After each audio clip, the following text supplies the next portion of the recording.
Øhm, ja, jeg vil egentlig bare lige sige hej og snakke lidt med dig. Opdatere dig lidt på, hvad jeg laver. Jeg sidder og skal til at skrive SAP her i morgen, som er sådan en kæmpe 20-siders rapport, jeg skal lave helt selv, basically. Det bliver rimelig hæftigt, så jeg er godt forberedt. Jeg bliver så fucking tyk og ulækker. Og jeg kommer bare ikke til at gå nok i bad, kan jeg godt mærke. Men det skal nok blive spændende. Så jeg har næsten juleferie-agtigt noget. For juleferie den 19. hvor jeg afleverer. Så det glæder jeg mig til. Så jeg skal ikke ud og cykle. Det bliver fedt. Ellers så går det egentlig meget stille og roligt. Du ved ham, August, jeg snakkede med, eller snakkede om, hedder det. Altså, det går sådan meget godt, men jeg ved ikke helt, hvad det sådan ender med, det her. Men det er ret hyggeligt. Og ja, lige nu er klokken 7:15, og der er pisse mørkt, hvilket der har været siden klokken 3 stykker. 4. Ja. Så der er egentlig bare mørkt og koldt.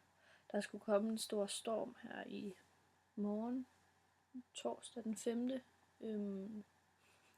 Hvilket ligger ret godt i forhold til, at jeg skal skrive opgave. Altså, der skulle komme en stor storm torsdag eftermiddag og fredag, hvor vi får sne og klamme ting. Så man gider ikke rigtig at cykle, hvilket passer meget fint med, at jeg er spadet inden og skal skrive. Så det er meget nice. Jeg har altså købt nogle ting til dig, men så kommer jeg lige til at købe lidt flere. Og de skal lige komme først. Så før jeg sender dig en pakke. Men jeg skal nok få den sendt. Så det bliver skide godt en gang, måske. Håber jeg. Jeg er lige blevet færdig med mit billedkunst eksamensprojekt. Og jeg ved først den 9. om jeg skal op eller ikke skal. Det bliver meget fedt, synes jeg. Hvis jeg skal op, for det er nok den bedste eksamensform nogensinde. Jeg har lavet et projekt, hvor jeg ved 100% hvad jeg skal. Og så trækker jeg et eksamensspørgsmål 48 timer i forvejen, hvor jeg har bestemt emnet for mit eksamensspørgsmål, så det er ikke fordi det kommer som et kæmpe chok. Og så er det jo egentlig bare at skulle ind og snakke om det. Men det er så meget nemmere med projekter, man selv har lavet, synes jeg. Og med kreationer, man ligesom selv har lavet, i stedet for ting, man skal huske. Så jeg krydser fingre. Jeg håber virkelig, at jeg kommer op. Så er der den mindre til sommer. Så. Men jeg glæder mig til at høre lidt fra dig. Jeg håber, du sender en sød lille video til mig. Eller skriver et par mails snart, eller sådan noget.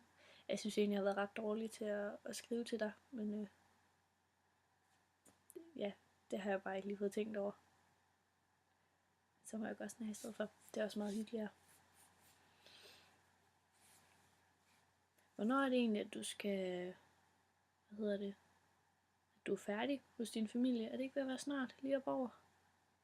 Så kan jeg ikke sende dig post. Nå, men ha' det godt. Til vi snakkes. Hej.